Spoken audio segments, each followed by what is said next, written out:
Hello guys, welcome to my another blog. তো কালকে ছিল সানডে, আর তার জন্য আমি চলে গেছিলাম ডিনার করতে হাটারি রেস্টুরেন্টে। তো ওই রেস্টুরেন্টটা আমাদের নাকতলাতে নতুন খুলেছে। এর অ্যাড্রেসটা আমি ডেসক্রিপশন বক্সে দিয়ে দেবো।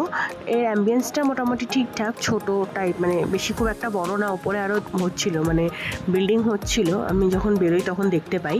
তো এই অ্যাম্বিয়েন্সটা তোমরা দেখতে থাকো, আমি তোমাদেরকে দেখাচ্ছি। আমরা অনেকক্ষণ ওয়েটিংয়ে ছিলাম, যেহেতু সানডে ছিল, একটু ভিড় ছিল। প্রায় আমরা 1 ঘন্টা, মানে আমরা পৌঁছেছি ওখানে 10টা নাগাদ। আর যখন আমরা মানে সিটিং পেয়েছি তখন 11টা। খাবার কোয়ালিটি খুব ভালো, but service is very slow. মানে আমি তোমাদেরকে বলতে পারবো না এদের সার্ভিস কত স্লো। তো এটাও হতে পারে যেহেতু নতুন খুলেছে, একটু ম্যানেজমেন্টের অসুবিধা। মালিক যিনি ছিলেন তিনি এখানে নিজে ছিলেন, মানে ওনার ব্যবহার খুব ভালো, স্টাফেদের ব্যবহারও খুব ভালো। এটা হলো মেনু কার্ড, তোমরা চেক করে নাও। আমি একটু ফাস্ট ফরওয়ার্ড করেছি, তো তোমরা একটু পজ করে মেনু কার্ডটা দেখে নেবে।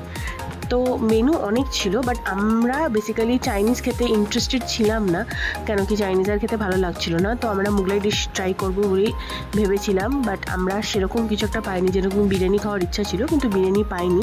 তো আমরা একটা অর্ডার করেছিলাম হচ্ছে কুলচা, মশালা কুলচা, একটা লাচ্ছা পরাঠা, একটা নবরত্ন ভেজ পিস পরাঠা, যেটা পরে আবার অর্ডার করেছিলাম যেহেতু বিরিয়ানি পাইনি, আর আলু পরাঠা, এই দুটো পরে আবার অর্ডার করেছিলাম। কিন্তু সার্ভিসটা যেটা বললাম সেটা ভীষণ স্লো। খাবার কোয়ালিটি খুব ভালো, সার্ভিসটা খুব স্লো। এটাও হতে পারে যে যেহেতু এটা একটা চাইনিজ রেস্টুরেন্ট মেনলি, তো চাইনিজটাই ওদের কাছে সবসময় বেশি অ্যাভেলেবেল থাকে। কেন কি আমি দেখছিলাম যারা চাইনিজ অর্ডার করেছে তারা আমাদের পরে এসেও খাবার পেয়ে গেছে, বাট আমরা পাইনি। মানে আমরা 11টায় সিটিং পেয়েছি, খাবার খেয়ে উঠতে উঠতে আমাদের 12টা বেজে গেছে। বুঝতেই পারছো কতটা লেট। এখানে দেখো, এটা হলো পিস পরাঠা, ফিলিংয়ে জাস্ট ভর্তি, আর টেস্টও অসাম। আমি বলবো এখানে গেলেই নবরত্ন ভেজ আর এই পিস পরাঠাটা মাস্ট ট্রাই।